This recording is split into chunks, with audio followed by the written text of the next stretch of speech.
Mga suki na kasi natin yung karamihan sa kanila mga kaibigan. Ano po? Maraming salamat sa lahat ng mga patuloy na sumusuporta po sa ating YouTube channel, sa mga nanonood, sa mga nagtatanong ng problema nila tungkol sa kanilang GCash account, sa GLoan, sa GGive, sa GCredit. Kumusta po kayong lahat? Maraming salamat po.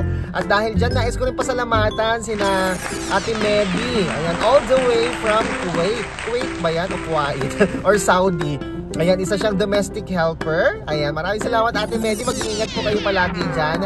At nagpa-convert po siya sa atin ng kanyang GGives. At sobrang thankful po siya. Naku, sabi nga niya hindi lang daw siya basta magko-comment sa aking video, kundi ano daw, lahat daw po ng mga video ko, panonoorin niya, no skip ads daw siya. Maraming salamat Ate Medi.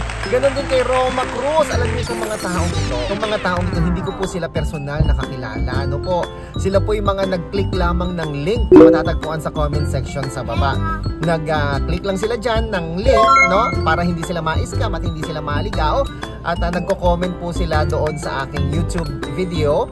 Tapos, minessage nila ako, tapos nag-video call kami. Si Ate Roma nga, hindi nga siya nag-video call sa akin Talagang buong pusong pagtitiwala po yung binigay sa akin ni Ate Roma. Sabi ni Ate Roma, maraming salamat daw. Fast transaction, madali ang naging transaction namin ni Ate Roma. So mga kaibigan, napakarami pa pong mga nagko-comment, nagpapasalamat, nagpapatunay po na tayo po ay legit at hindi po tayo scammers. Sa mga nais magpa-convert ng kanilang home credit kwarta, ng kanilang SPay later at ng kanilang mga GGives cash convert, please feel free to click the link found in the comment section sa baba para hindi po kayo ma-scam. At pagka-chat nyo na po ako, makipag-video call po kayo para masaya. O, di ba? Para talaga makita mo yung kagandahan, transaksyon at proseso.